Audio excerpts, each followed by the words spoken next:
Nací casi con el siglo, en 1907. Nunca conocí a mis padres, esa fue mi mayor frustración. Durante años esperé encontrar algún dato, alguna referencia, pero nada. Al poco tiempo de vida fui llevado a un orfanato llamado Santa María, que se encontraba en la localidad de San Nicolás de los Arroyos, a la vera del río Paraná, en donde viví hasta mi juventud. El recuerdo más remoto que tengo se remonta a los 4 años, y quien más me ha impactado de toda la gente que conocí fue sin duda el padre Carlos, que estaba a cargo del lugar.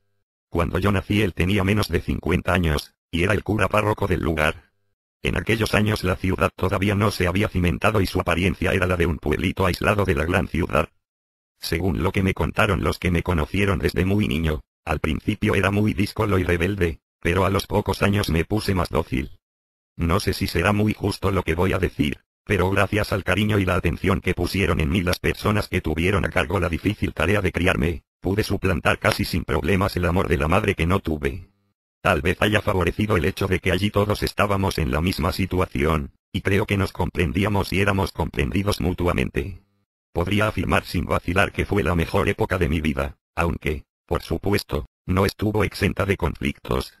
A veces llegaban muchos chicos que habían conocido a sus padres, y los habían perdido en un accidente u otra desgracia semejante, y se mostraban irritables y aviesos. Nosotros, como no entendíamos lo que les sucedía, frecuentemente nos burlábamos de ellos, llegando a veces a hacerles bromas muy pesadas, fruto de nuestra ignorancia, que en algunas oportunidades terminaban en tragedia. Recuerdo que un buen día llegó un niño de unos 6 o 7 años, acompañado de una tía suya, que le explicó al padre Carlos que los padres habían muerto al hundirse el barco en el que viajaban hacia Europa, y que le habían encargado a ella que lo cuidara durante los 3 meses que duraría el viaje. Al enterarse de la tragedia, la mujer le dijo al niño que el padre había conseguido un buen trabajo en donde había ido, y que estaba juntando dinero para comprar una casa y quedarse a vivir allí, junto con él y su madre, pero hasta que no la comprara no deseaba que él fuera, para darle una sorpresa. Pero pasaban las semanas y el niño se impacientaba, y quería que su tía lo llevara junto con sus padres. Llegó un momento en el que se puso sumamente indócil y rebelde, y le exigió a su tía que le mostrara las cartas que le enviaban sus padres. Ante la negativa de la tía, el niño se negó a comer y a levantarse de la cama hasta no obtener lo que pedía. La mujer, temiendo que se resintiera su salud, y para evitar que continuara sufriendo, decidió afrontar la realidad. Entonces le dijo que, estando una noche en Europa, mientras su padre cortaba leña para calentar la casa, un gran lobo se había comido a su madre. Al enterarse el padre desesperado, decidió ir a buscar al lobo para matarlo, y luego de varios días de intensa búsqueda por toda la zona, lo encontró y mantuvo con él una encarnizada lucha, al cabo de la cual sacó un gran cuchillo y lo mató. Pero desgraciadamente el lobo era más fuerte que él, y lo rasguñó de tal modo que lo hirió gravemente, muriendo al día siguiente. Cuando la gente del pueblo se enteró de lo que había ocurrido comenzaron todos a avivarlo y a aclamarlo, y esculpieron en su honor una enorme estatua, en la que decía, murió por defender a su esposa, tal era el amor que le tenía. Pero como podemos ver, esta distinguida señora distaba mucho de ser una buena psicóloga, y su tierna historia tuvo exactamente el efecto contrario al que ella deseaba. El pobre niño inmediatamente estalló en llanto, y además de seguir negándose a comer y a levantarse, comenzó a tener terribles pesadillas, en las que soñaba cómo el lobo había matado a sus padres. Juró ir él mismo y matar a todos los lobos que encontrase, y le pidió a su criada que no dejara entrar nunca a la tía a su habitación, negándose desde ese momento a intercambiar con ella palabra alguna. Como la situación ya era insostenible para ella, y no quería descuidar sus amistades por atender los caprichos de un mocoso, decidió que lo mejor para él sería internarlo en el Santa María, con la promesa de que lo visitaría todos los fines de semana sin dejar pasar ninguno, recomendándole al padre Carlos que tuviera en consideración su estado, pero que fuera con él tan riguroso como la coyuntura lo exija, ya que cualquier método sería bueno con tal de encarrilarlo. Ese mismo día, antes del almuerzo, el padre nos lo presentó, pidiéndonos encarecidamente que lo tratásemos como si fuera nuestro mejor amigo, ya que él confiaba que en poco tiempo se convertiría en un gran amigo de todos nosotros. Recuerdo que no sé por qué desde la primera vez que lo vi me cayó antipático. No sé si sería por el aire sobrador con que nos miraba, o por la forma impasible con que nos trataba la tía, tan arrogante y con tantas ínfulas como todos los miembros de su clase en aquella época. Era una típica aristócrata, y por eso todos le teníamos tanto recelo. Tal como lo había prometido, todos los fines de semana lo colmaba de regalos, y de cosas para nosotros inalcanzables. Desde el primer día el niño se mostró huidizo y muy tímido, y era permanentemente objeto de nuestras burlas, las que recibía con bastante desazón. Evidentemente no se sentía como uno más de nosotros, que lo rechazábamos y despreciábamos constantemente, ya sea por su forma de ser o por cierto resentimiento, a raíz de que él, por pertenecer a una familia muy adinerada, tenía muchas cosas que nosotros ni soñábamos. Después de un breve tiempo llegó a tener un trato preferencial por parte del padre Carlos, ya que éste se había hecho muy amigo de su tía, con la que todos los domingos a la hora de la siesta tomaba el té. En realidad, la bebida preferida por el padre era el mate, y el té le resultaba bastante desagradable, pero con tal de no desairar a su importante huésped, todos los domingos hacía el sacrificio. Pero como la maldad del ser humano a veces no tiene límites, un buen día decidimos que no teníamos por qué hacer siempre objeto de nuestras burlas al pobre niñito. Fue en ese momento cuando apuntamos toda nuestra artillería hacia la ricachona y rechoncha tía. El padre Carlos, que conocía a la perfección a cada uno de nosotros, designó a un amigo mío, que en las horas de la siesta se quedaba habitualmente dando vueltas por el parque, para que hiciera de camarero. Es decir, para que sirviera el té, y atendiera los pedidos de la señora. A cambio de ello obtenía una doble ración en el almuerzo del día siguiente, por lo que se transformó en el envidiado de los lunes. Precisamente gracias a una idea suya, urdimos un plan para hacer que la pobre tía pasara un momento, digamos, agradable. Como el padre Carlos no revisaba las camas los domingos en la siesta, ya que estaba ocupado en acicalarse para recibir a su visita, 5 de nosotros nos escondimos en una habitación desde la cual se podía ver la sala contigua, que era la que usaba el padre para recibir a las visitas importantes. Aprovechando unas grandes cortinas de terciopelo que tapaban todo, y que nuestras figuras eran bastante escuetas, ya que teníamos solo 9 años, nos quedamos agazapados aguardando la llegada de esta buena señora, que apareció a las 5 menos cuarto, como era su costumbre. Actuando con la complicidad de un cocinero, que también le tenía bastante recelo, y sabiendo que el padre gustaba del té amargo, acostumbrado al cimarrón, decidimos cambiar el tarro de azúcar por uno idéntico, pero de sal. Recuerdo como si fuera hoy el momento en que nuestro amigo llevó los 2 pocillos, agarró la tetera, sirvió primero a la tía y luego al padre, e hizo la pregunta clave. Mirando fijamente a la mujer, le preguntó, ¿quiere azúcar, señora? Sí, por favor, dijo ella. ¿Y usted, padre? No, gracias hijo. Puedes retirarte, contestó el cura. En ese momento tuvimos que contenernos para no largar una carcajada, si no se descubriría todo. En cuanto tomó el primer sorbo, puso una cara de asco que pensamos que iba a vomitar, o a pedir la cabeza del cocinero. Sin embargo sus costumbres y buenos modales debían ir más allá de cualquier contrariedad, y como si fuera una espartana, se lo tomó todo sin decir palabra.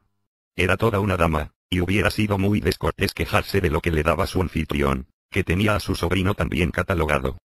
Era todo un espectáculo ver cómo su cara se ponía verde, mientras luchaba por esbozar una fingida sonrisa y seguir la conversación de su interlocutor que, por supuesto, no se dio cuenta de nada. Cuando todo terminó, y les contamos a los demás lo que habíamos hecho, todos nos festejaban nuestra hazaña, y nosotros nos sentíamos como verdaderos héroes. Incluso hubo quienes quisieron seguir nuestra gesta y hacerle otras cosas mayores, como romperle los vidrios del auto, poner un ratón en la taza, esconderle el sombrero, orinarle el sombrero, romperle el sombrero, etc.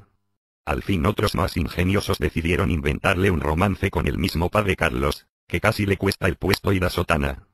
Lo cierto es que la pobre tía de nuestro compañero fue una mártir durante 6 meses, cuando se produjo el gran escándalo y la tan mentada tragedia. Todo tuvo su origen cuando alguien, no recuerdo quién, nos contó la historia del lobo, que nosotros tomamos como un motivo más para burlarnos de nuestro amigo. Resulta que una buena noche, o mala noche, por las derivaciones que tuvo, mientras el chico estaba durmiendo, uno de nuestros compañeros, llamado Álvarez, se cubrió todo el cuerpo con una sábana, se sujetó con una cuerda a 2 tenedores sobre la cabeza, como si fueran grandes orejas, y se puso un zapato sostenido entre el pecho y el mentón, de modo tal que su sombra a través de la pared reflejaba la silueta de un lobo. Mientras el buen Álvarez se desplazaba sigilosamente, y la sombra se agrandaba hasta llegar frente a la cama de nuestro amigo, otro chico comenzó a hacer ruido con una cacerola, que había robado de la cocina esa misma tarde. Estábamos todos pendientes de esa travesura que nos costaría muy cara. Ayudados por la penumbra, ya que la única luz que teníamos de madrugada era la luz de la luna, siempre que la noche fuera clara, la enorme figura del lobo se extendía en la pared que estaba frente a la cama de nuestro amigo, y llegaba prácticamente hasta el techo. Cuando el otro niño comenzó a golpear la cacerola, nuestro amigo se sobresaltó, y al ver la sombra de Álvarez quedó pasmado. Inmediatamente, cuando nos dimos cuenta de que estaba despierto, comenzamos a aullar, y el miedo se convirtió en pánico. Nuestro pobre mártir comenzó a llorar desgarradoramente, y a gritar con desesperación, mientras trataba de acurrucarse entre las sábanas. Nosotros, lejos de condolernos, comenzamos a reír a carcajadas. Como nuestro pobre amigo comenzó a temblar y a gritar cada vez más alto, Álvarez trató infructuosamente de taparle la boca con el zapato que llevaba a modo de hocico, pero ya era demasiado tarde. De pronto se oyó que alguien subía rápidamente por las escaleras de madera. Alguien gritó: «¡Es Cárdenas!». En ese momento Álvarez hizo un último esfuerzo para que nuestro amigo se callara, y pegándole una cachetada le dijo que se hiciera el dormido. En ese momento actuamos con una rapidez digna de admiración. En cuestión de segundos todos volvimos a nuestras camas, pero Álvarez, con el susto que tenía, no pudo quitarse su disfraz lobuno. No habían pasado más de 2 minutos cuando entró Cárdenas, quien nos daba clases de literatura y latín, y era un verdadero dictador para nosotros. Don Miguel de Cárdenas era un robusto hombre de unos 65 años, aproximadamente 1,80 m de estatura, y 120 kilos de peso. Siempre pulcro en el vestir, de cabeza grande y canosa, tenía rasgos fuertes que eran destacados por un enorme bigote, que lucía al parecer con orgullo. De voz potente y carácter firme, hablaba con vehemencia y usaba frases largas y a menudo densas, quizás para hacer gala de su erudición. Cuando miraba fijamente a alguno de nosotros siempre debíamos bajar la cabeza. Pero como no todo lo que reluce es oro, ese día don Miguel, tratando de llegar pronto para averiguar la causa de tanto griterío, se nos apareció con una bata que le cubría todo su rechoncho cuerpo. Pero aún sin su vestimenta característica su sola presencia nos inducía respeto, y en algunos casos hasta cierto temor. Recuerdo que esa fatídica noche, en cuanto entró notó alguna anormalidad. Pero antes de gritar o exasperarse, comenzó a recorrer con la vista las por entonces silenciosas camas, sin abandonar en ningún momento el gesto adusto y severo. Esos segundos de tensa espera nos parecieron siglos. Los nervios nos carcomían. Estábamos todos esperando que la fiera lanzara el primer alarido. Y así fue. Una vez que terminó de recorrer con la vista toda la sala, se paró en el medio y exclamó con furia: «¿Me quieren explicar qué fue ese alboroto?». Ni bien terminó de decir esto volvió a reinar un silencio sepulcral. Al ver que no obtenía ninguna respuesta, trató de hilvanar algunas palabras, y nos espetó lo siguiente: «Mientras me encontraba en mi habitación, tratando de descansar, y de olvidar por algunas horas las preocupaciones vacuas y terrenas, fui sobresaltado por una sarta de mocosos, que comenzaron a gritar como demonios, y a hacer toda clase de ruidos, que no los hay más atroces y desagradables en las mismas puertas del infierno. ¿Es posible que a una persona se le niegue el derecho a descansar? ¿O acaso fue todo ilusión mía? Porque ahora parecen niños silenciosos y ordenados, pero hasta hace 5 minutos no eran sino bestias salvajes. ¿Cómo explicar esta extraña metamorfosis? Quienes me hayan sacado de los placenteros brazos de Morfeo, sean sometidos al castigo. Que se levanten los salvajes si no quieren que esto pase a mayores». Supongo que ahora entenderán por qué decía que don Cárdenas gustaba de frases largas y densas, ya que esa era su natural manera de hablar. Pero nosotros no entendíamos ni la mitad de las cosas que nos había dicho, aunque comprendíamos la gravedad de la situación, ya que los castigos de Cárdenas eran una costumbre. Ninguno quería asumir las responsabilidades, y menos que nadie Álvarez, que estaba tapado de pies a cabeza. De pronto el profesor vio que debajo de unas sábanas alguien se movía y temblaba. Cuando fue a destaparlo vio que se trataba nada menos que del adinerado y huérfano niño, que prácticamente estaba terminando de hacer entre las sábanas una laguna. Don Miguel, al verlo con los ojos llenos de lágrimas y tiritando, no pudo contener su cólera, y exigió una explicación. «Es que tuvo una pesadilla y se asustó», dijo uno, con bastante temor. «Así», replicó Cárdenas con ironía, «y los gritos, y los ruidos, y las risas». Como nadie osó contestarle continuó diciendo que merecía una explicación, y que la iba a obtener a cualquier precio, cuando por una travesura del destino vio que uno de los niños estaba tapado totalmente. Al preguntarle por qué estaba así no obtuvo respuesta. Al destaparlo vio entonces al pobre Álvarez, colorado como un tomate y muerto de miedo, aún sin poder quitarse el disfraz de lobo. Entonces Cárdenas, que ya conocía el problema del pequeño, miró a Álvarez fijamente durante algunos instantes, que se eternizaron en su memoria. Después de intimidar a nuestro amigo durante algunos segundos, le ordenó que bajara de la cama. Una vez que lo tuvo frente a frente le arrancó el improvisado atuendo, y le dijo que a las 7 en punto lo esperaba en su Al fin pasaron las horas y llegaron las 7 de la mañana. Todo lo que puedo recordar de esos momentos es que esa mañana nos quedamos todos expectantes mirando a través de una ventana lo que sucedía entre los dos. La educación era muy rígida en aquellos tiempos, y más aún en donde yo me crié.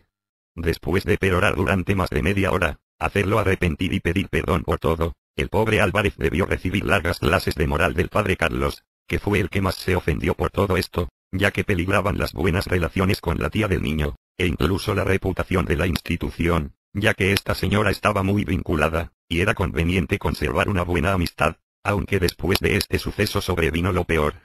Una vez que Álvarez se quedó a solas con el padre, este le dijo que debía pagar por sus pecados, porque los arrepentimientos de palabra no son suficientes. Entonces le pidió que apoyara sus manos sobre el escritorio y que se quitara la camisa, dándole siempre la espalda, y le dio unos 15 o 20 azotes con su cinturón. Nosotros al ver la escena nos asustamos sobremanera, aunque esas penitencias nos eran familiares. Para completar la penitencia, y que Dios le perdonara su falta, el padre Carlos obligó al niño a quedar encerrado en una pequeña sala durante un par de días, pudiendo comer solo pan y algunas fetas de jamón, sin tener ningún contacto con el exterior. Recuerdo que esa sala había sido utilizada anteriormente por el padre como depósito de herramientas y objetos en desuso, y no tenía ventanas, por lo tanto el niño solo podía saber qué hora era cuando le traían las 2 comidas diarias. El padre le recomendó que aprovechase esa privación de lo material para rezar y encomendar su alma a Dios, diciéndole que si al cabo de ese tiempo se mostraba sumiso, la penitencia no habría sido en vano. Al resto de nosotros nos tocó una penitencia distinta para cada uno. Por ejemplo yo, para purgar mi parte de culpa y lavar mi conciencia, durante 15 días tuve que limpiar todas las letrinas antes de acostarme, y con mis 9 años debí alimentar 2 veces al día al caballo del padre, que estaba bastante más flaco que él. Creo que por esos días fue la primera vez en mi vida que sentí odio o desprecio por alguien. Por supuesto que al enterarse del percance, la tía decidió inmediatamente retirar a su sobrino del internado, no sin antes increpar al padre, cuyas disculpas fueron en vano. Nunca volví a ver a ese niño ni supe nada de él, no sé qué habrá sido de su vida. Cuando sucedió lo que acabo de contar yo tenía 9 años, transcurría 1916. Por supuesto que eso no fue lo único importante que ocurrió, ni tampoco lo más triste, pero creí necesario recordarlo ya que siempre quise volver a ver a ese niño, pero como dije antes no lo vi más, y solo tengo de esa época algunos vagos recuerdos. No sé si mi niñez habrá sido muy alegre, pero los recuerdos que tengo son en general buenos. Cuando me fui del internado el padre Carlos tenía 60 años. Recuerdo que una vez me trepé al viejo árbol, para robar unas cerezas, al verme el padre Carlos gritó, «¡Quieto, ladrón!».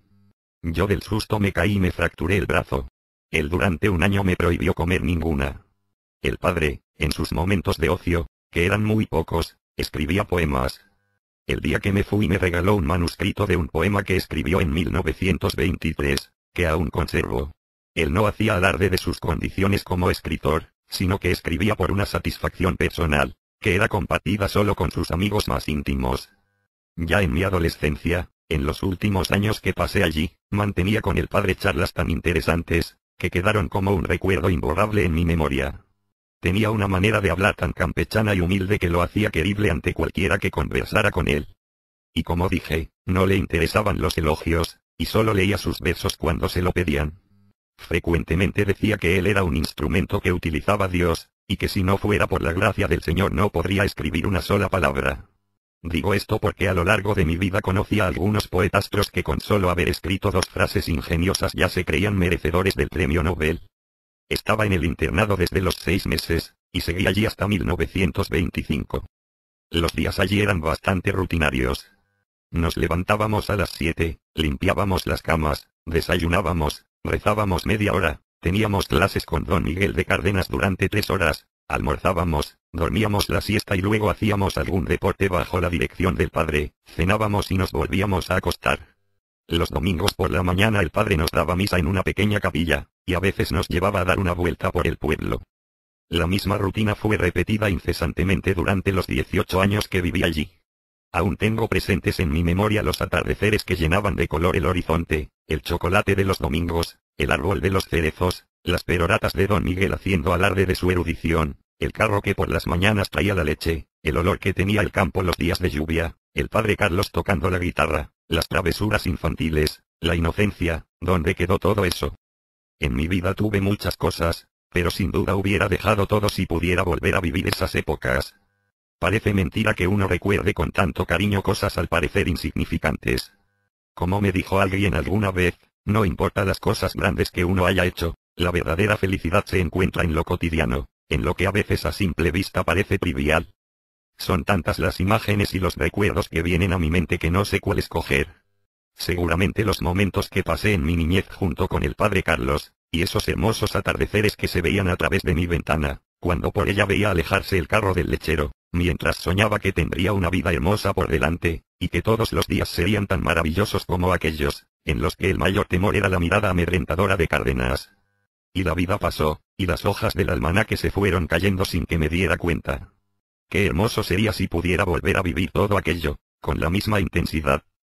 La vida me ha brindado tantas alegrías como sinsabores. La madre que nunca conocí, el padre Carlos, Cárdenas y tantos otros que dejaron su huella indisoluble en mi corazón. Con mis casi 80 años a cuestas me permito decirles que hay algo que, pese a todos nuestros problemas, debe alegrarnos y darnos ánimo. Estamos vivos, eso es lo más maravilloso que nos puede pasar.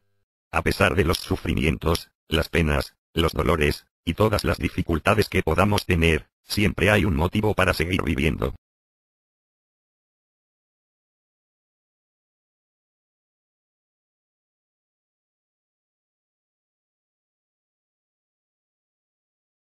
El último integrante de la familia Mejía que me queda por describir es su hija Azucena, de la cual debo decir que me enamoré desde el primer minuto en que la vi.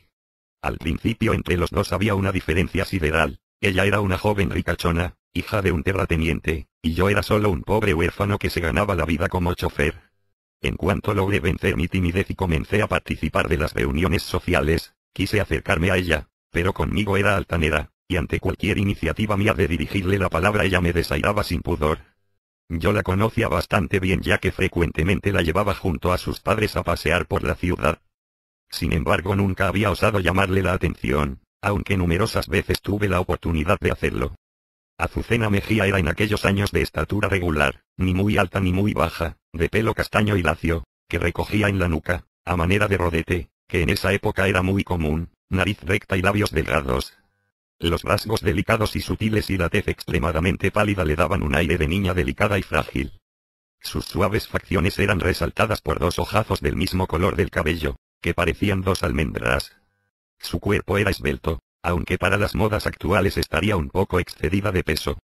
En aquella época la palidez y la gordura eran síntomas de buena salud.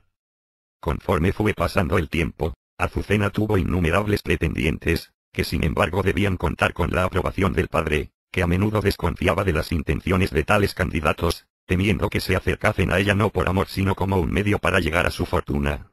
Y como es mejor prevenir que curar, y en aquellos tiempos el matrimonio era cosa sagrada, don Mejía padre tomó la dura decisión de rechazar discretamente, o a veces no tanto, a todos quienes intentaban obtener su licencia.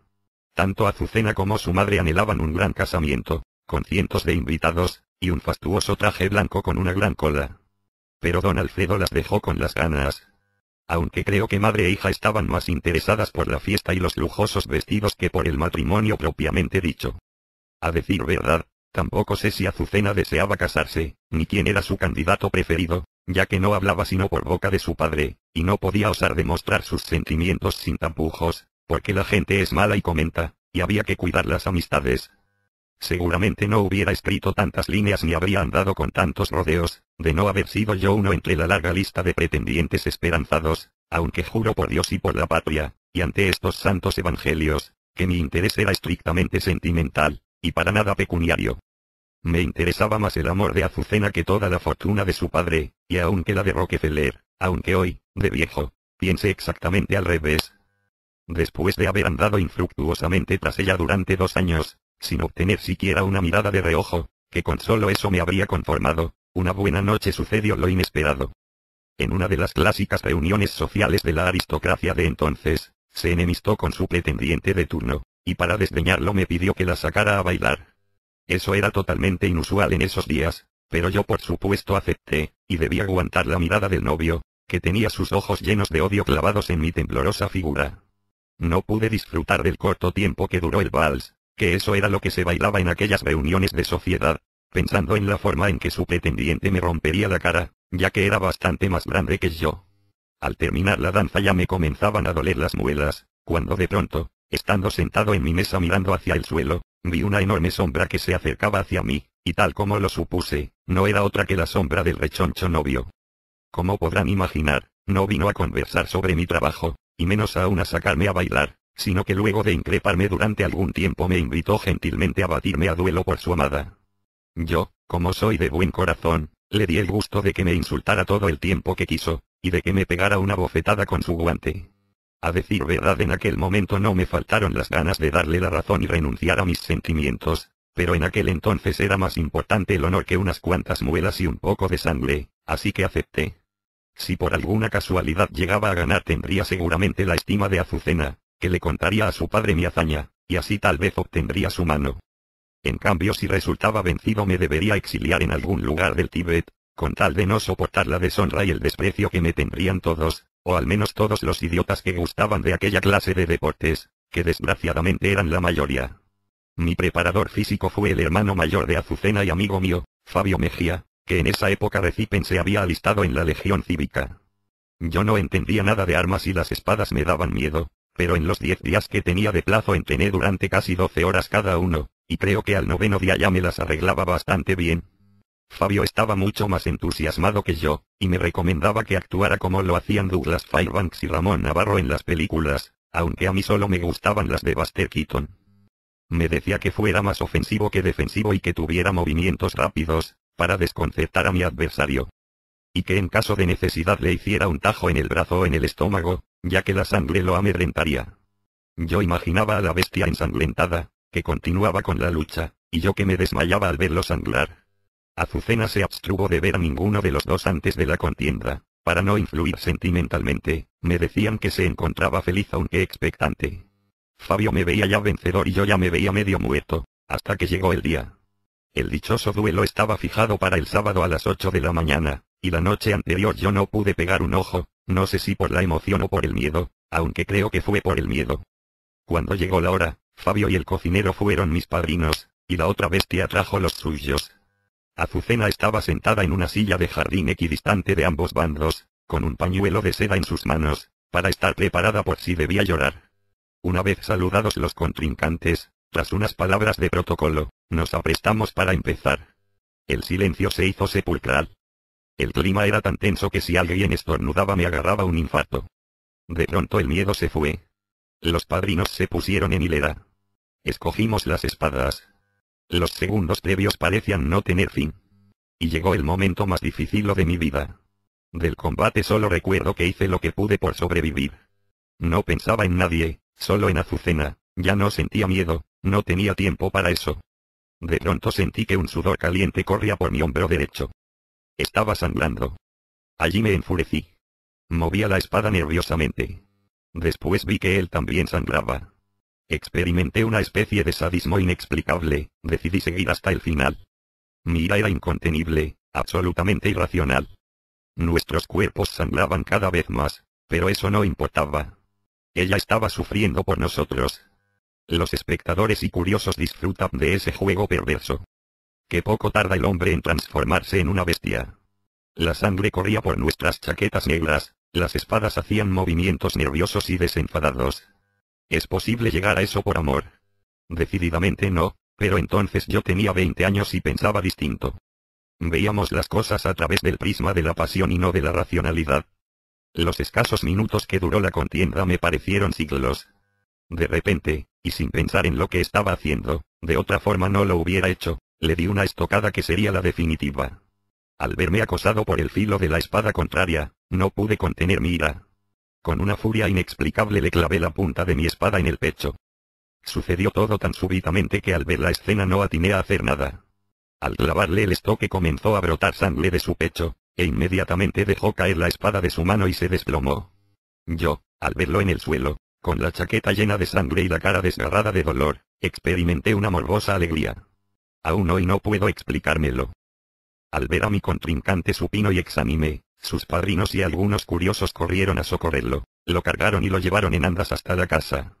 Al ver la trágica escena, Azucena estalló en llanto, y durante varios días se mostró acongojada y apesadumbrada. Entonces yo me di cuenta de que todo mi esfuerzo solo había servido para ver sufrir a quien yo amaba.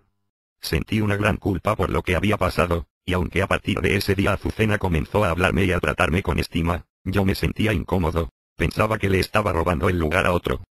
Amaba a Azucena, pero no quería obtener su amor de la forma en que lo había hecho. Fabio, en cambio, no podía creer lo que pasaba y me adulaba constantemente, instándome a que me alistara en la legión cívica, cosa que yo por supuesto no acepté.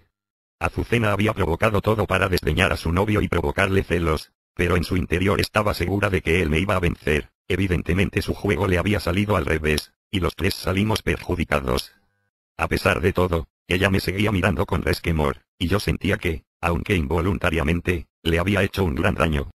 Una vez que el enfermo terminó su convalescencia y se encontró bien, desapareció de la casa de los Mejía, indignado consigo mismo, y nunca más osó volver a ver a Azucena. Mi idilio con Azucena fue relativamente largo, y dado que yo vivía en la sala de huéspedes de la enorme casa, no tenía necesidad de frecuentarla. Pese a eso, la agenda impuesta por su padre era rigurosa y estricta.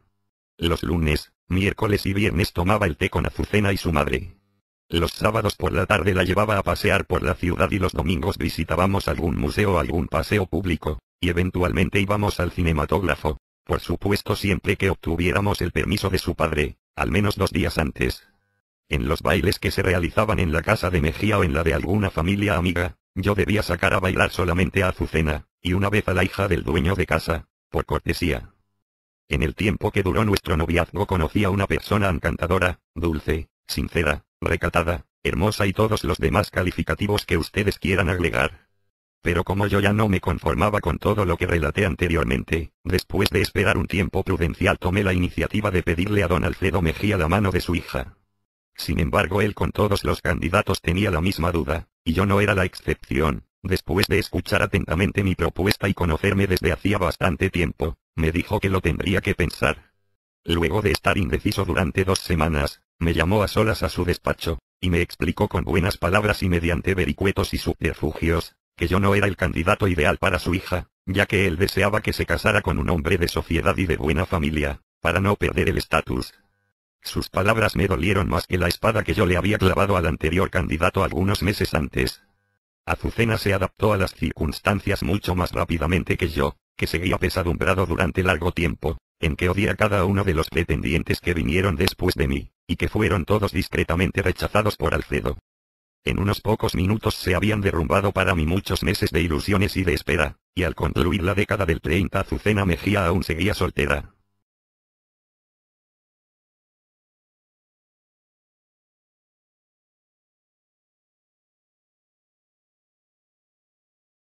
En febrero de 1939 tuve una invitación bastante peculiar.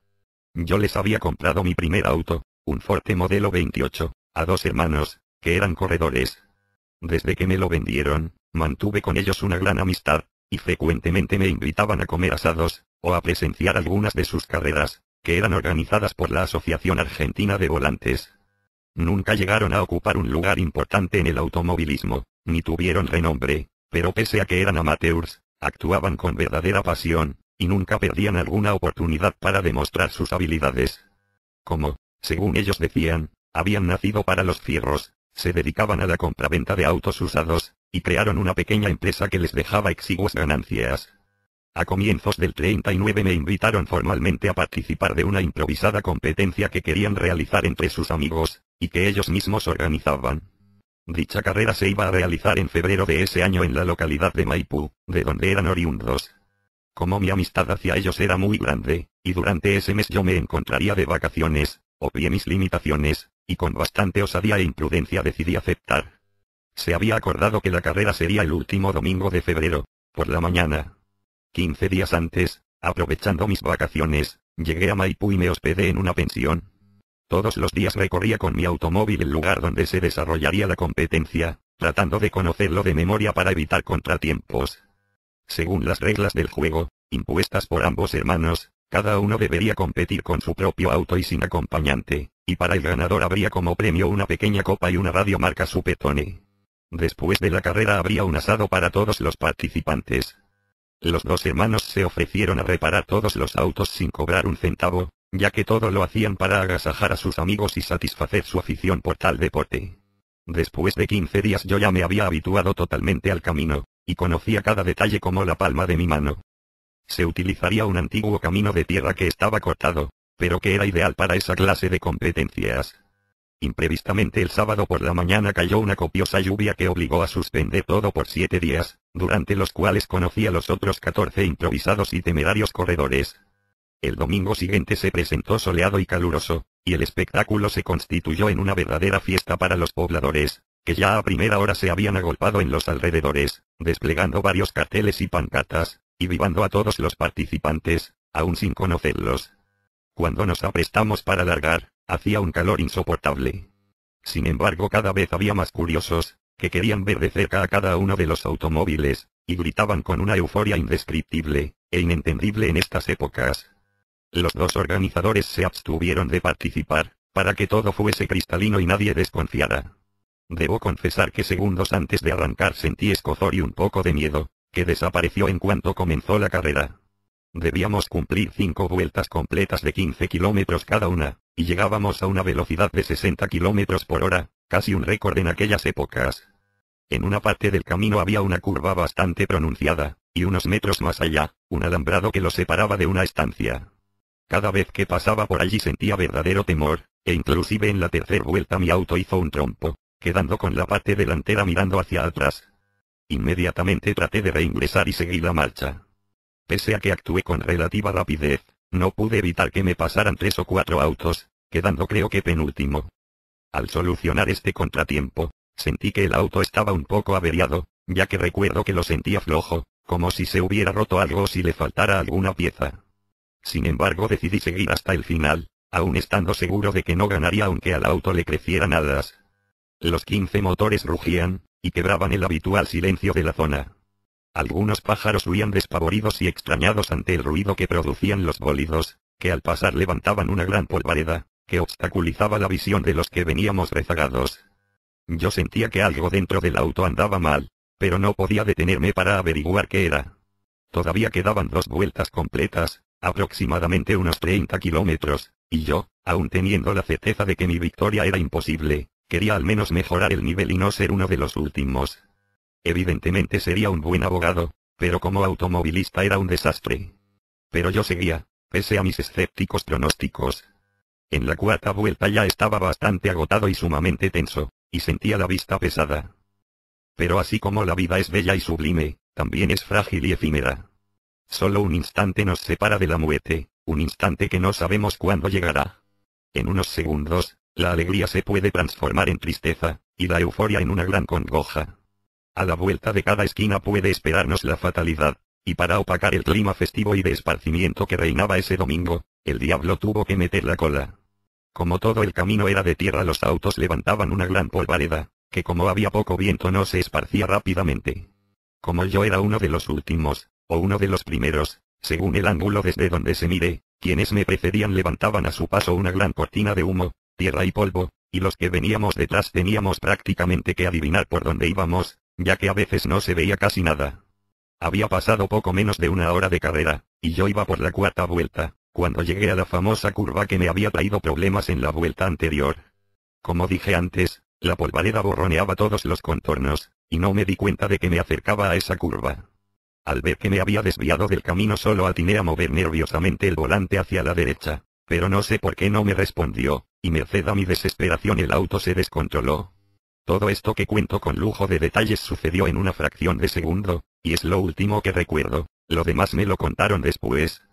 Una vez que mi auto se salió del camino, y yo no pude hacer nada, rompió el alambrado y se metió en la estancia, y luego de recorrer unos metros se estrelló contra una arboleda.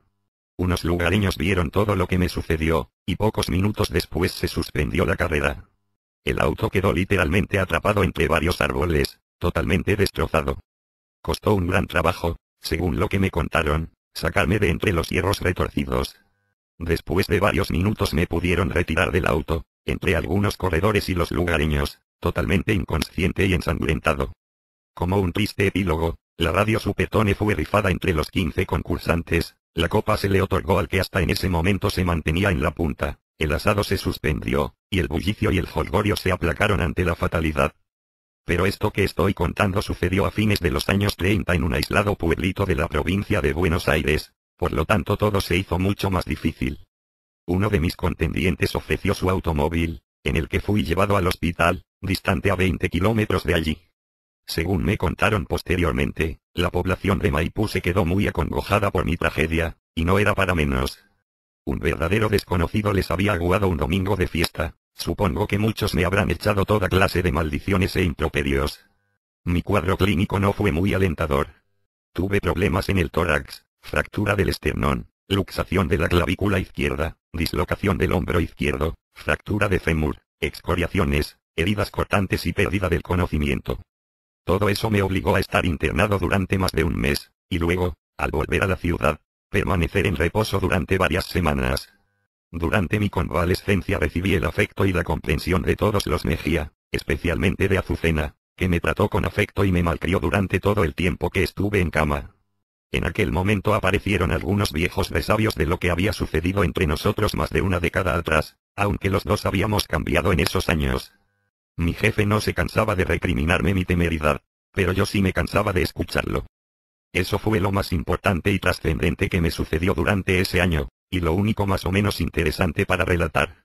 El accidente no fue óbice para que continuara mi amistad con los dos hermanos, con los cuales tuve buenas relaciones, hasta la muerte de uno de ellos en el 48, en un accidente parecido al que había tenido yo. En cuanto recobré la salud arreglé el auto, lo dejé en buenas condiciones y, por supuesto, lo vendí. Avanzaba 1939. El mundo se desgarraba, y comenzaba a sangrar. Al año siguiente, compré mi segundo auto.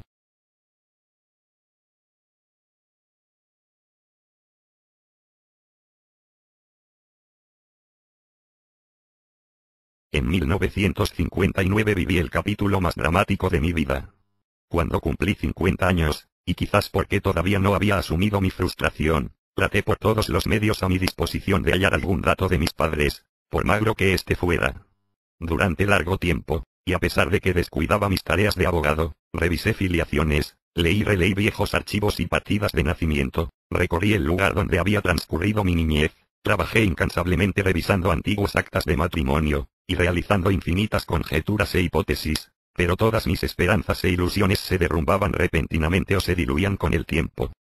No era tarea fácil, hace casi 30 años, buscar datos sobre alguien que había vivido en un pequeño pueblito de la provincia de Buenos Aires a principios de siglo, y que había abandonado a su hijo recién nacido en las puertas de un orfanato. Sin embargo, ya había tenido una madre, aunque no tenía un solo indicio sobre su paradero. Me torturaba pensar que todavía podía estar viva, aunque quién sabe en qué parte. No sé por qué pensaba que de estar viva sería muy pobre y enferma y necesitaría mi ayuda, pero, ¿cómo buscarla? Ya en aquella época el orfanato donde me crié había cerrado sus puertas, y estaba abandonado y derruido, presentaba un aspecto verdaderamente desolador. Todos los antiguos integrantes habían muerto, o se habían ido. Sin embargo, todavía estaba el viejo archivo, que contenía, aunque carcomidos, todos los documentos de entonces. A la sazón encontré una enorme acta donde el padre Carlos llevaba, cuidadosamente anotados, los nombres de todos los niños que entraban y salían, con sus respectivas fechas. Encontrarme entre esa maraña de nombres y registros interminables fue sin dudas una tarea improba, que no obstante realicé con bastante ansiedad. A mediados de 1907, no recuerdo ahora la fecha con exactitud, figuraba un bebé sin nombre ni datos personales, de aproximadamente 4 meses, que había sido bautizado con el nombre de Timoteo por el padre Carlos, y que tomaba el apellido Expósito, que en aquellos años se les daba a los huérfanos. Por conjeturas lógicas, mi madre debería vivir o trabajar en la zona. Acudí al registro civil del lugar, donde revisé los matrimonios que se habían celebrado en esos años, aunque sabía que mi tarea era inútil. No conocía ningún nombre, y tal vez mi madre fuera soltera. Pese a que removí cielo y tierra, no obtuve ningún dato, y debí seguir arrastrando mi frustración. Me ayudaron entonces en mi búsqueda 2 amigos míos, que también eran abogados. En septiembre de 1959, cuando ya prácticamente había perdido todas las esperanzas, uno de mis amigos me comentó que había encontrado a un hombre en San Nicolás de los Arroyos que tenía que contarme algo muy importante. Acordé con mi amigo que trajera a este hombre al día siguiente a mi estudio, pero que quería conversar a solas. Así se hizo, y al otro día se presentó ante mí un hombre de unos 60 años, aunque parecía mayor por tener la piel curtida por el sol, y por algunos desmanes que seguramente había cometido Baco en el pobre hombre. Se presentó ante mí como Teófilo García, nacido en un pequeño rancho a orillas del río Paraná en 1900, y que en ese entonces vivía en una modesta casa en San Nicolás. Cuando le pregunté, con bastante escepticismo, qué cosa tan importante tenía para decirme, me explicó titubeando y con un poco de temor que su madre era una campesina, que a comienzos de siglo trabajaba como sirvienta en no sé qué parte, y que vivía en una pobreza casi absoluta. Según el relato de este hombre, que ya a esta altura me empezaba a interesar, él era el 9º hijo, y en los años subsiguientes a su nacimiento llegaron 3 más. De todos los hijos había muerto la mayoría, y a algunos otros se les había perdido el rastro. Él vivía solo con su madre, que tenía 90 años y se encontraba muy enferma. Esta mujer había vivido con un hombre que al parecer era el padre de 6 de los hijos, y que en 1905 había muerto, según me dijo, de un mal del corazón, aunque algunos afirmaban que lo habían engualichado. Según este hombre, 2 de los hijos que vinieron después de él, habían muerto debido a la promiscuidad en la que vivían. Entonces la mujer decidió llevar al tercero, es decir al último, a un orfanato donde pudiera criarse y llevar una vida más digna que la de sus hermanos, ya que no podía criar a tantos al mismo tiempo. Yo, con la voz temblorosa y los ojos llenos de lágrimas, no terminaba por creer la historia, y le pedí datos más precisos. Entonces me mostró una vieja carta, firmada por el padre Carlos y fechada en junio de 1907, donde éste le explica a la joven madre que su hijo estará a salvo, y que ha sido cristianamente bautizado con el nombre de Timoteo Expósito, diciéndole que cumplirá con su deseo de no develar la identidad materna, para que no le guardare rencor. Efectivamente, la firma era la del padre, al igual que su manera de escribir, el estilo y la cadencia eran exactamente iguales que otros escritos suyos. El papel carcomido y amarillento y la tinta borrosa, eran una prueba fehaciente de su autenticidad. Yo no pude contener mi emoción al leer con mis propios ojos el documento, y me estreché en un largo abrazo al rústico hombre, que también se mostraba emocionado. Habíamos acordado que ese fin de semana iría a San Nicolás a conocer a su madre, mi madre. Los días previos la cabeza me daba vueltas y no podía ordenar ningún pensamiento. Mi esposa me criticaba mi irritabilidad. Estaba eufórico pero me deprimía por momentos. Iba a ver a mi madre por primera vez a los 50 años. Estaba turbado, desconcertado. Los años me pesaban, sentía que ya era tarde, me invadía una profunda melancolía. Ese fin de semana recorrí el mismo camino que había hecho un tiempo antes para buscar datos. Estaba muy excitado y tenía una gran expectativa. Me estaba por suceder algo realmente extraordinario y trascendental. Mi vida ya no sería como hasta entonces. El día anterior a mi partida me peleé con el otro amigo que me estaba ayudando, porque me decía que tenía grandes dudas sobre la veracidad de la historia, y me recomendaba que hiciera todas las averiguaciones correspondientes, y que bajo ningún concepto le diera un centavo a nadie. Pero yo estaba seguro de que esa carta era del padre Carlos, y las fechas coincidían, aunque no obstante, algunas dudas daban vueltas en mi cabeza.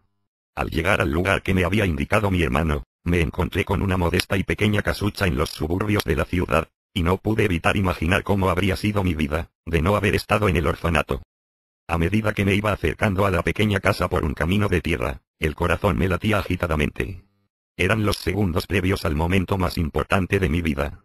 La pequeña casita, de ladrillos y techo de paja, tenía un hueco que estaba cubierto por unas mantas, a modo de puerta. Al avanzar unos pasos me topé con una jauría de perros vagabundos que habitaban en la zona, y que me salieron al cruce. Una vez que me los pude sacar de encima me quedé parado frente a la casa, y antes de entrar golpeé las manos. Luego vi que una figura se recortaba entre las mantas, y se acercaba a mí, era mi rústico hermano, quien tras brindarme una cordial bienvenida me invitó a pasar, diciéndome que mi madre me estaba esperando desde horas muy tempranas. Con una excitación incontenible, entré y me encontré con una mujer que estaba sentada en un incómodo y sucio sillón, que me recibió con una sincera sonrisa. Yo solo atiné a abrazarla, y sin poder decir una sola palabra, comencé a llorar como nunca antes lo había hecho, mientras besaba sus manos arrugadas y temblorosas. No vacilo en asegurar que ese fue el instante más emocionante de mi vida.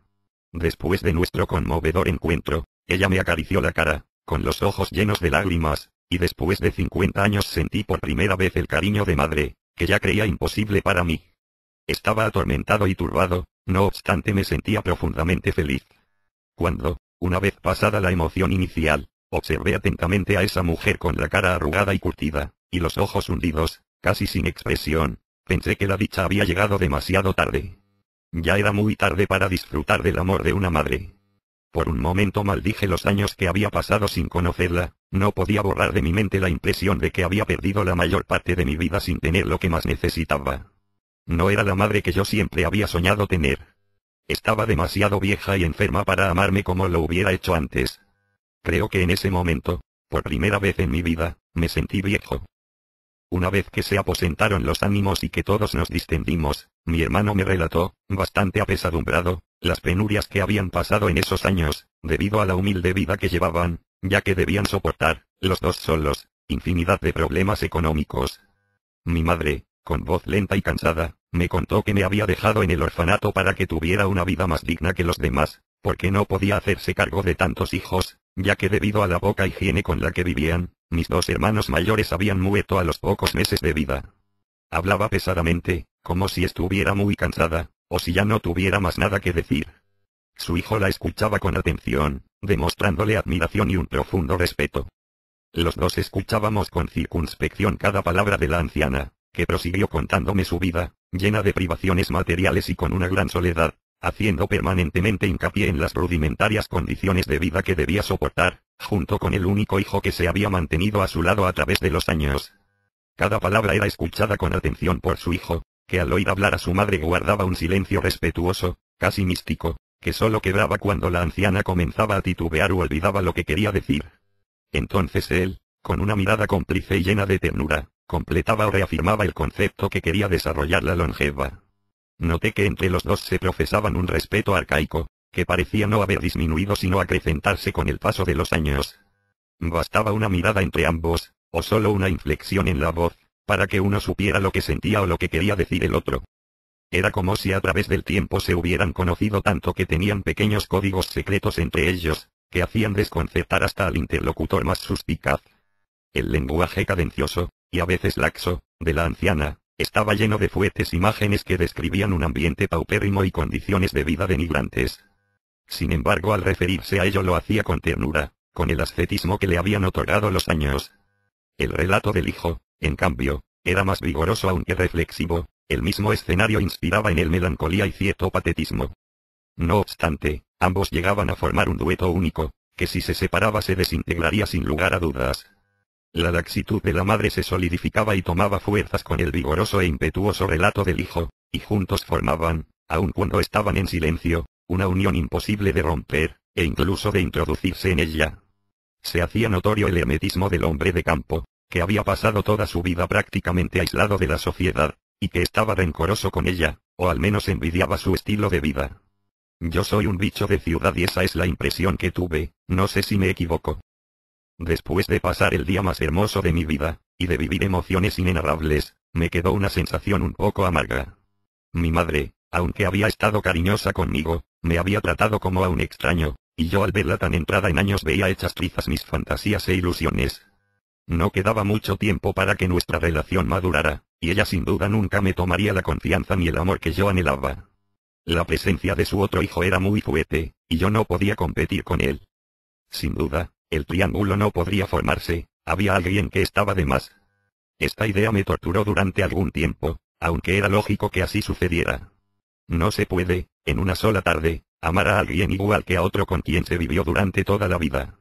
A pesar de eso, como buen habitante de una sociedad competitiva y materialista, creía que si bien ya no podía disfrutar plenamente de ese afecto, al menos mi madre no moriría en esa rutinaria y agobiante precariedad. Decidí entonces obsequiarle una gran suma de dinero, para que pudiera sobrellevar su situación al menos con dignidad. Este dinero recayó por supuesto en manos del hijo, que lo recibió con una gran alegría.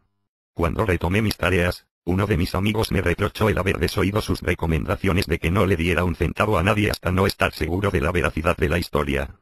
Y como asegura el refrán, tanto va el cántaro a la fuente, que al final se rompe. Yo no me rompí, pero en cambio volví a revisar, con mayor intensidad, la historia de mi familia, y decidí investigar en forma más exhaustiva. Tras leer varios documentos de la época, cotejar fechas y realizar algunas conjeturas, comencé a dudar seriamente de la historia. Hasta que por fin el amigo que me había presentado a ese hombre decidió confesarme la verdad, que entre tales personas y yo no había ningún parentesco. Al darme cuenta de la situación, mi frustración fue mucho mayor. No podía creer que el ser humano fuese capaz de tales bajezas. Fue enorme mi desilusión al descubrir la farsa, y sentí la ignominia y el oprobio ante la burla de la que fui objeto. Sucedió que uno de mis colaboradores en la búsqueda de mis padres, al revisar unos viejos papeles en el archivo del orfanato donde me crié, encontró la carta escrita por el padre Carlos, en la que éste le dice a alguien que yo he sido bautizado y que seré criado allí, y que él mantendría siempre su promesa de no develarme la identidad de mi madre, para que yo no le guardara rencor. Seguramente el padre había querido hacerme un bien, pero me ha perjudicado sobremanera, ya que yo me había hecho ilusiones, y mantuve esperanzas que nunca llegarían a cristalizarse. Desgraciadamente, con el paso de los años, se conservó la carta pero no el destinatario. Quizás el padre haya escrito 2 copias iguales y ésta la guardaba consigo. Lo cierto es que la carta existía, pero se habían perdido los datos de la persona a quien iba dirigida, y después de más de medio siglo la búsqueda hubiera sido infructuosa e inútil. Aprovechando que yo ignoraba la existencia de tal documento, mi colaborador conoció en San Nicolás a estas 2 personas, y convenció al hijo de realizar tal bajeza, confiando en que yo creería la historia sin oponer reparos de ninguna índole, arrastrado y confundido por la emoción y los nervios alterados que tenía por entonces. Una vez que yo hubiera mordido el anzuelo, seguramente entregaría de buena fe una gran cantidad de dinero a mi falso hermano y a mi madre, al conocer las condiciones de vida que llevaban, y del botín también sacaría una buena tajada a mi corrupto amigo, por ser el factotum de la patraña. Por supuesto que después del engaño mi amigo y yo nos dijimos de todo y no nos vimos nunca más, y lo mismo sucedió con mis familiares artificiales. Después de eso seguí buscando, aunque con un mayor escepticismo, pero no obtuve ningún resultado. Al cabo de un tiempo, debí resignarme cristianamente.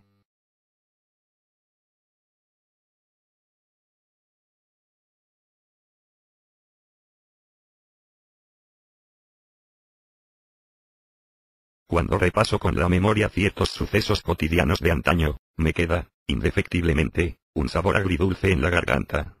Todos los días, cuando regresaba a mi casa, salía a recorrer las calles de los alrededores, que al caer la tarde eran cubiertas por una paz y una calma que hoy en día dejarían perplejos a esos alocados y neuróticos personajes que conviven con nosotros, y que van y vienen sin saber a dónde ni para qué, mirando con frenesí sus respectivos relojes y atándose a sus propios problemas. Si no cree lo que le digo, salga a la calle por un momento y comprobará que mis palabras no distan mucho de la realidad. Seguramente usted ya sabe lo que le digo, y tal vez no me comprenda, porque también está inmerso en la neurosis colectiva de estos tiempos. Pero yo no soy psicólogo ni lo quiero ser, por lo tanto no me corresponde analizar los aspectos psicofísicos de la realidad en que vivimos, ya que la problemática actual merece ser estudiada y analizada fehacientemente por los expertos. Va de retro, Freud. Tal vez diga lo que digo y piense lo que pienso porque en solamente 80 años me he convertido en un viejo taciturno, melancólico y rezongón, pero no me pidan que me adapte a la realidad, porque esta realidad está muy lejos de mi modelo de vida.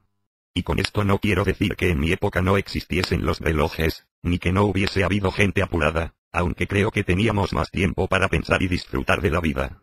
El principal problema que, creo, existe en estos tiempos es la crisis moral en la que vivimos. Pero lo peor es que quienes estamos inmersos en esta crisis no nos damos cuenta de ello. El problema no es la inmoralidad, sino la amoralidad. ¿Sabe cuál es la diferencia? El inmoral realiza actos impúdicos, pero sabe que hay ciertas pautas y conductas morales que está infringiendo. Es decir, que peca pero sabe que está pecando, cruza el semáforo en rojo pero sabe que no está permitido, aunque lo hace porque le da algún provecho o alguna satisfacción. En cambio el amoral cruza el semáforo en rojo pero desconoce las leyes de tránsito, es decir que comete la infracción pero la ve como un hecho natural e incluso aceptable.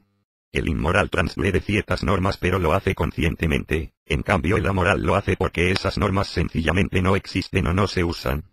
Las pautas morales son adquiridas, e incluso modificadas, por las sociedades a través del tiempo. Pero cuando esas pautas se debilitan o simplemente se ignoran dejan de ser respetadas, y allí nace el germen de la inmoralidad, que cada vez crece más hasta que finalmente termina por destruir y corromper a la sociedad toda. Y a quienes me tomen por un viejo apocalíptico los insto a que repasen los últimos años del Imperio Romano, y notarán cuán ciertas son mis palabras. Sin duda habrá alguien relativamente joven que me replique, ¿acaso en su época ya no existía la bomba atómica, y las guerras, y la corrupción? Yo le contestaré, así es, Pero en aquel entonces yo era más joven y menos escéptico, y mi óptica de la vida era mucho más optimista que ahora. Pero también es cierto que la amoralidad creció más en estos últimos 40 años que en los anteriores 400. Lo que yo digo es que en aquella época se le daba más importancia a la amistad, y aunque suene cursi, a los sentimientos. ¿Conocen ustedes en la actualidad a alguna familia que se reúna a fin de año, donde se junten todos sus integrantes en un patio y salgan a bailar a la calle? ¿Saben de alguien que se acerque a su pretendida cantando una serenata? ¿Conocen a algún apurado transeúnte que le deje a una señorita al lado de la pared, o que le ceda el asiento en algún transporte público? Ustedes me dirán que esas cosas son estupideces, y tienen razón, pero con mis 80 años me permito decirles que la vida está llena de esas pequeñas estupideces, que sin embargo modificarían nuestro modo de vida, si fueran empleadas más frecuentemente. Otra de las cosas que noto, con bastante desazón, es que en la actualidad se ha perdido la alegría. ¿Pero de qué alegría me habla? Me dirá usted, si cada vez estamos peor y ya no se puede vivir. Hablo, simplemente, de la alegría de vivir. Tenemos miles de problemas y preocupaciones, pero estamos vivos, eso es lo más maravilloso que nos puede pasar. Será justo amargarnos permanentemente pudiendo ser un poquitito así más felices. ¿Dónde dejamos la alegría? Nos la robaron o la perdimos sin darnos cuenta.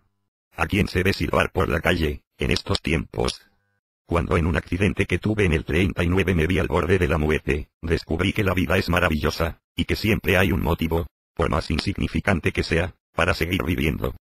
Y lo dice alguien que en estas 8 décadas vio pasar muchas cosas y tuvo infinidad de utopías y quimeras, que se rompieron la crisma contra la dura pared de la realidad, y sin embargo siguió adelante, despacito pero con paso firme, y con la mayor dignidad posible.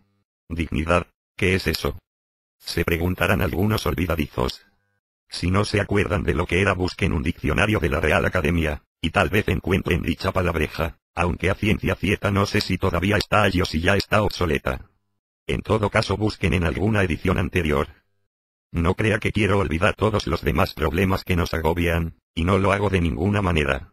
Soy consciente de que la crisis alcanza a todos los niveles de la vida. Antes los viejitos iban a la plaza a darle de comer a las palomas, en cambio ahora se las comen ellos. Tampoco quiero volver al pasado en todo, no quiero volver a la época del sombrero ni del gofio. Solo quisiera que las generaciones de hoy y las que vienen recaten la jovialidad y el alborozo de años que al parecer han sido sepultados por el tiempo. Otra de las cosas que creo se han perdido es el respeto a los mayores. El trato que se les da es sencillamente denigrante, como si los ancianos fueran la lacra de la sociedad.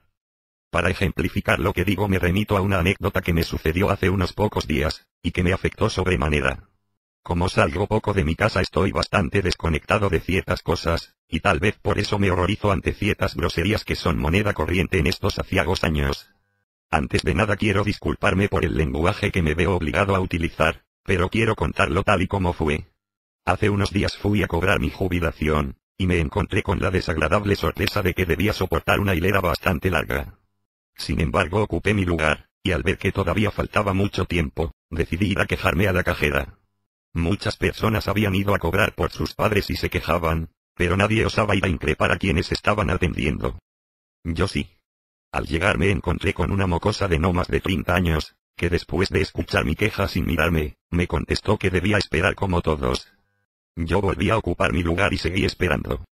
Unos minutos después regresé ante la cajera y le dije, bastante exasperado, que no estoy muy bien de salud y no puedo estar esperando mucho tiempo, ya que me canso al estar parado, lo cual es verdad. Ella con displicencia e irreverencia me dijo que yo no tenía coronita, y que debía esperar, como lo estaban haciendo todos. Estas idas y venidas mías se repitieron 6 o 7 veces, y la cajera se ponía cada vez más incómoda y me miraba con bastante odio, tanto que creo que si hubiera tenido un revólver a mano me habría pegado un tiro. El ambiente se estaba poniendo cada vez más tenso, y muchas personas tomaron mi idea y fueron también a quejarse, pero ella era tan lenta e ineficiente que cuando finalmente llegó mi turno y me había dado el dinero, le reproché su actitud, y le dije que me iba a quejar a su superior por su ineficiencia y su actitud tan irreverente. Y aquí llegó lo que me hiere tanto. Ni bien traspasé la puerta del banco, oí claramente que me dijo, con bastante mal humor, adiós, viejo de mierda. Creo que esta anécdota refleja y justifica con creces mis palabras anteriores. Aunque es una nimiedad, es un claro ejemplo de la amoralidad en la que estamos inmersos, y a la que hacía referencia anteriormente. La malhumorada cajera me llamó de ese modo, pese a que hay normas de cortesía y entendimiento entre las personas, que ella seguramente desconoce o no usa, porque ya casi nadie lo hace. El insulto verbal también es una forma de violencia, aunque va a llegar un momento en que se lo tome como una cosa normal. Pero supongamos que ella tuviera razón, y que yo me comporté indebidamente. Tenía derecho a decirme lo que me dijo. Si yo tuviera un vecino enano que todos los días me saluda, tendría derecho yo a contestarle, buenos días, enano. Si yo tuviera una secretaria a la cual Dios le ha dado unas ancas abundantes, tendría derecho yo a despedirme de ella diciéndole, hasta mañana, culona. ¿Por qué debemos recurrir a los defectos del otro o herir con la palabra, pisoteando la dignidad del otro? ¿Pisoteando la que dijo? Nada, no tiene importancia. Tal vez me haya explayado demasiado sobre este tema, pero la decadencia en la que estamos sumergidos me preocupa, y por momentos me aterra. Y ahora, si me disculpan, los dejo, es la hora de mi medicina. Adiós.